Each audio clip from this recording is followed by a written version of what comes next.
Bonjour les premières spé. Petite vidéo aujourd'hui sur CTM6, structure des entités organiques, troisième partie. Alors je précise que sur les mails, j'écris CTM5 ou CTM4, enfin je me trompe, c'est bien CTM6.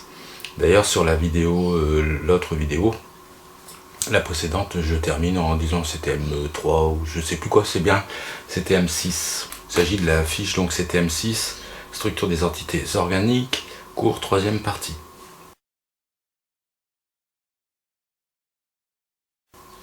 Donc tout d'abord la première partie, l'absorption dans l'infrarouge. Alors qu'est-ce qu'elle raconte cette fiche?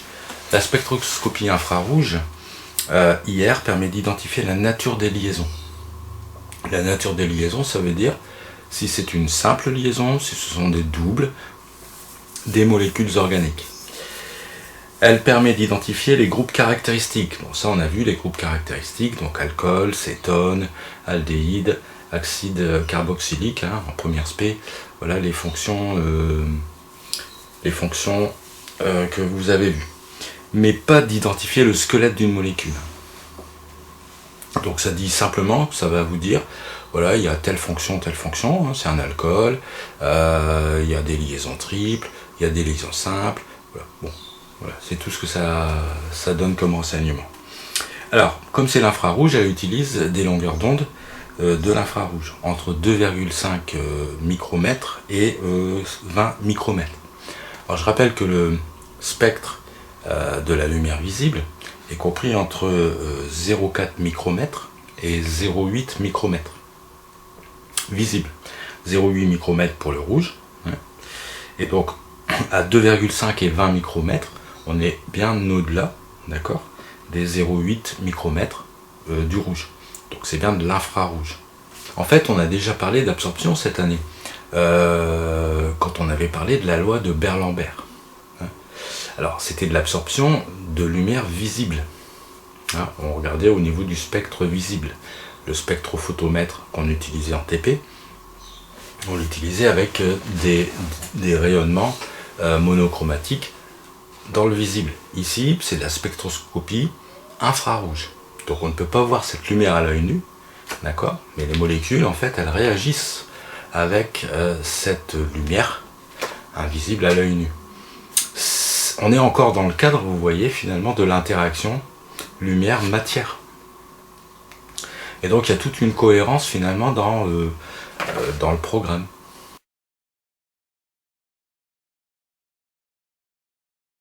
Alors, aspect d'un spectre infrarouge. Eh bien, c'est pas compliqué, c'est comme l'absorption classique. Le spectrophotomètre infrarouge, il balaye avec des rayonnements monochromatiques. Alors monochromatique, c'est-à-dire une seule longueur d'onde, mais il balaye toute une série de longueurs monochromatiques situées dans l'infrarouge. On a l'échantillon, voilà, on envoie finalement une intensité d'un rayonnement monochromatique dans l'infrarouge I0, et on regarde, c'est mal dit puisque c'est invisible à l'œil nu.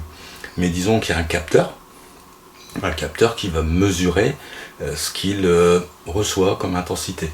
Et il va recevoir une intensité I. Et ensuite, qu'est-ce qu'il va faire? Donc ensuite, on va traiter l'information et on va regarder finalement I sur I0, etc., etc. Et donc on va aborder la notion de transmittance. Alors la transmittance, c'est vraiment pas compliqué, on regarde ce qui a été transmis.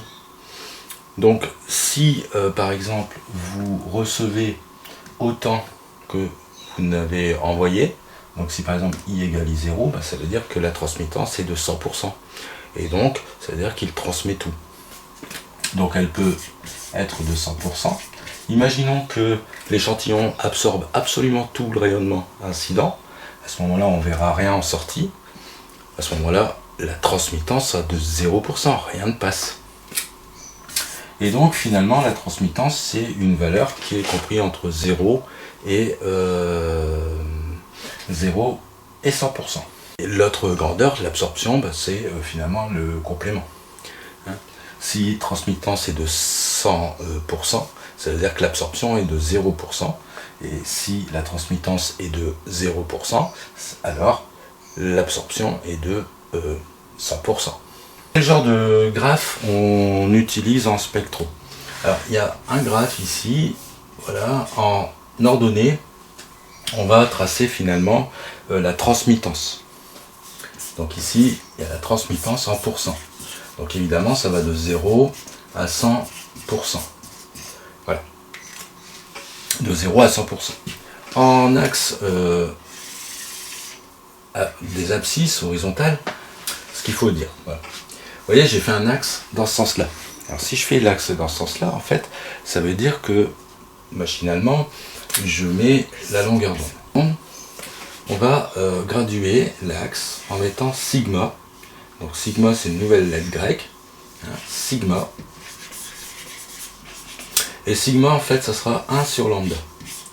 Et donc, ça se mesurera, par exemple, en mètre moins 1, ou, en l'occurrence ici, ça sera des centimètres moins 1. Directement. Dès lors, vous voyez que si lambda est petit, donc de ce côté-là, bien sigma sera très grand.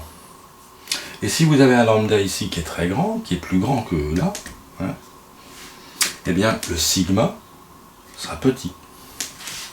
De ce fait, on mesure en fait, on gradue en fait en sigma. Mais il y a une correspondance entre lambda et sigma. Donc en fait, les sigma très petits, ils sont de ce côté-là, et les sigma très grands, ils sont de ce côté-là. Hein, c'est ce que la fiche disait. On nous disait, attention, l'axe des abscisses est gradué de droite à gauche. Voilà. Du coup, on a à peu près, ici ça commence toujours à peu près à 500 cm moins 1, et puis ça va vers 4000. D'accord, voilà. Ça c'est en général, c'est compris entre 500 et 4000. Alors qu'est-ce qui se passe? Si par exemple un échantillon absorbe, ou plutôt ne transmet tout, ben on est à 100%. Puis à un moment donné, eh bien, ça va absorber. D'accord? Ça veut dire que la transmittance baisse. Et donc on va repérer les zones où ça a absorbé. Donc par exemple ici, vous voyez, il y a un creux et un pic. C'est un pic d'absorption. Ok? Donc on repère les pics d'absorption. Il se passe quelque chose ici. La molécule, en fait, il y a une interaction avec la matière. Les molécules, en fait, vous avez compris, hein, c'est sur les électrons. Hein. Il se passe quelque chose au niveau des doublés, etc. Des liaisons. Des électrons, ils interagissent, d'accord, avec la lumière. Et donc il y a une absorption. Donc on va repérer à quel moment il y a des absorptions ou pas.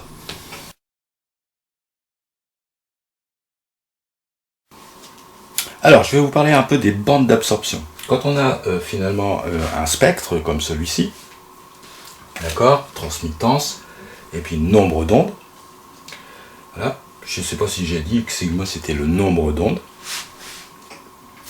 il y a toujours deux zones. En fait, déjà, on peut débroussailler le truc, il y a deux zones. Il y a la zone entre 500 et 1500, d'accord, où on a un signal qui est complexe.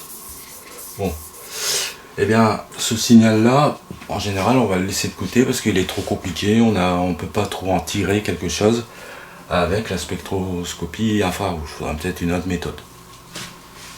Les zones qui sont intéressantes, c'est la zone entre 1500 et 4000 cm-1. 1500, 4000. Ça, c'est exploitable. Avant, bah, c'est pas exploitable. Et ce qui n'est pas exploitable, là, c'est l'empreinte. Ça dépend des molécules, on appelle ça l'empreinte. C'est son empreinte.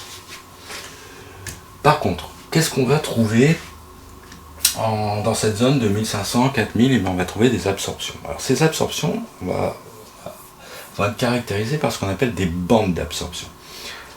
En fait, chaque liaison, chaque type de liaison, hein, donc sur la fiche par exemple, on peut parler de liaison OH, de liaison CH, de liaison CC, de liaison CO double liaison, hein, de liaison CN et de liaison NH.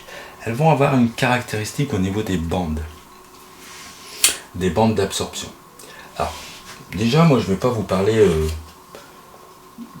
quelle liaison va donner quel type de bande. C'est pas notre propos pour l'instant. On va juste essayer de voir comment on peut simplement qualifier une bande d'absorption? Alors il y a finalement deux mots clés. Vous avez la largeur de la bande, elle peut être large, enfin, la largeur de la bande, elle peut être large ou elle peut être étroite. Pardon. Donc une large bande, d'accord, voilà, ce serait une large bande. On pourrait avoir une bande étroite, vous voyez la différence? Donc la largeur, donc on a un pic d'absorption, ça s'appelle une bande d'absorption, elle est large ici, elle est étroite ici. Donc finalement le mot-clé étroite, large. Ensuite il y a l'intensité. Elle peut être intense, d'accord, forte, ici forte, d'accord, mais elle peut être aussi par exemple moyenne. Oui. Moyenne. Petite, ça serait beaucoup plus petit. Donc il y a deux choses finalement au niveau pour qualifier une bande. Il y a la largeur, large, étroit, et puis fort, moyen et faible à la rigueur. Ensuite, il donnait sur la fiche deux exemples. D'accord, je prends la fiche. Voilà. Par exemple, la bande d'absorption large, plus de 500 cm moins 1. Alors quand ils disent plus de 500 cm moins 1, c'est la largeur. Ça ne veut pas dire que ça se passe à 500 cm moins 1. Par une liaison OH, d'accord, par exemple, une liaison OH, ça sera une large bande d'absorption. D'accord. Donc par exemple, une large bande d'absorption. Donc ça, c'est par exemple, ça veut dire qu'il y a une liaison OH. Une bande d'absorption fine, moins de 300 cm moins 1 pour la liaison CO. Donc par exemple, un peu plus fin pour une liaison CO.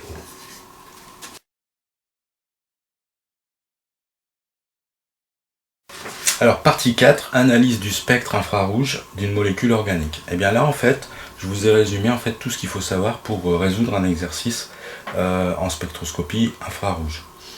C'est vraiment pas finalement compliqué. D'accord? Avec tout ce que je vous ai dit, en fait il vous manque juste une donnée qui sera d'ailleurs, comme son nom l'indique, toujours donnée. D'accord?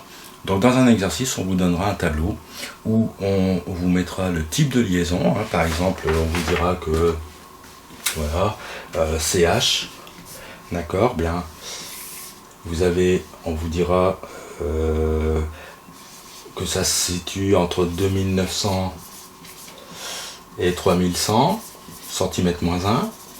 D'accord, c'est-à-dire qu'il y a une bande qui va se situer dans cet intervalle-là. On va vous donner la largeur, on va vous dire que c'est variable.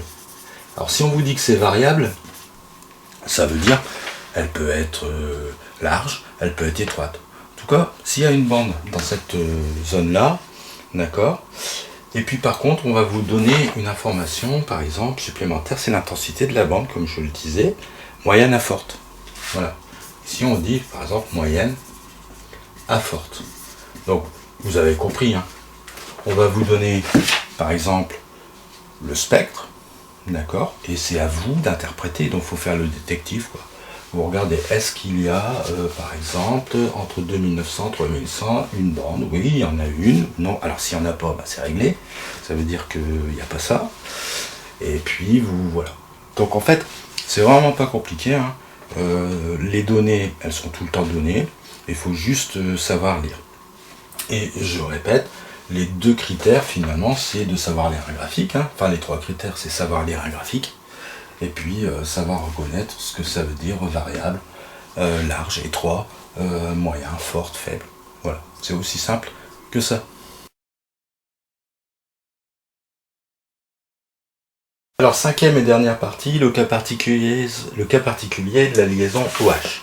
Donc, je prends la fiche et je vais juste un peu lire ce qui est écrit sur cette fiche. Un spectre infrarouge permet de détecter des liaisons hydrogènes, donc groupe OH liés, qui s'établissent entre molécules d'alcool. Et on distingue deux cas selon l'état de l'alcool, soit il est liquide, pur ou dilué. Donc vous voyez que finalement, ce qu'on a raconté tout à l'heure, c'est simple en théorie. Bon, alors, en général les exercices ils seront quand même faisables, hein. mais que ça peut se compliquer, notamment pour la liaison OH, en fonction de s'il est pur ou dilué. Alors pourquoi cette affaire-là? À cause de la liaison hydrogène. En fait, d'après la deuxième partie, on sait que un alcool, c'est le groupe hydroxyle OH. Donc en fait, vous avez sur un alcool toujours voilà, un groupe OH. D'accord. Il y aura forcément cette configuration-là, cette géométrie-là. C'est une question, la liaison hydrogène, on a vu ça avec la polarisation des molécules. Donc on a vu qu'il fallait repérer les doublés liants, les doublés non liants. Aussi prendre en compte la géométrie de la molécule, c'était important pour savoir si la molécule est polarisée ou là en l'occurrence si cette liaison-là est polarisée. Alors en général pour un alcool, tout le reste c'est du CH. Et CH c'est pas polarisé. Donc en fait, la polarisation d'une molécule alcool, elle va être polarisée par rapport au OH. En fait, s'il y a une autre molécule OH, voilà, vous vous souvenez, voilà, tac, par exemple ici comme ça, donc une deuxième molécule d'alcool, en fait, vous vous souvenez qu'elles vont faire des ponts. C'est ça qu'on appelle la liaison hydrogène. Ça veut dire qu'un alcool, quelque part, il a tendance déjà à bien se ranger, quoi. Enfin, vous voyez? Effectivement, donc finalement, on voit la distinction alcool pur, alcool dilué. Un alcool pur, il n'y a pas de molécule d'eau.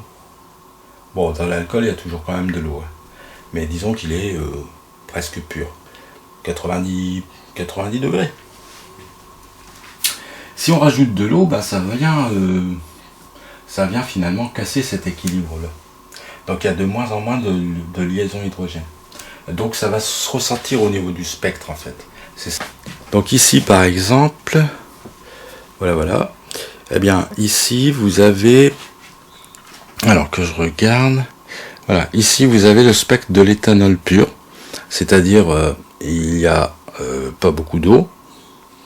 Ben, en fait vous avez ici un spectre qui est large, d'accord, un spectre qui est large et qui est intense. Pardon. Si vous remettez un peu d'eau, donc alcool dilué, d'accord, petit b solution d'alcool dilué, et bien en fait vous remarquez que il y a toujours ce pic large là, mais il y a un petit pic étroit qui apparaît. Hein, donc on pourrait penser que c'est une deuxième type de liaison. En fait c'est la même liaison, mais qui est finalement qui montre un autre effet. Hein. Voilà, c'est dû à la présence d'eau en fait. Et puis vraiment, s'il est très très dilué, vous voyez qu'il n'y a plus qu'un petit pic et il n'y a plus ce large pic. Donc en fait voilà. Hein. Mais ça c'est déjà, on rentre dans les détails. Ok, mais disons que c'est juste pour montrer que c'est pas aussi simple. Comme d'habitude, c'est pas toujours aussi simple que sur le papier. Voilà, cette capsule vidéo donc est terminée. J'espère qu'elle vous aura aidé à mieux appréhender la spectroscopie infrarouge. J'espère surtout que ces petites vidéos, elles vous sont très utiles. Voilà, n'hésitez pas à m'envoyer un mail sur des questions précises. Je reçois des mails où des fois vous me demandez des explications. Alors des fois je ne sais pas toujours si exactement ce que vous voulez dire des fois, parce que donc n'hésitez pas à demander quoi, il n'y a pas de souci, je vous mangerai pas. Et puis si je peux vous aider à faire une vidéo vite fait, mal montée, avec des défauts, c'est pas grave si vous aimez bien. Voilà. Donc allez, à bientôt.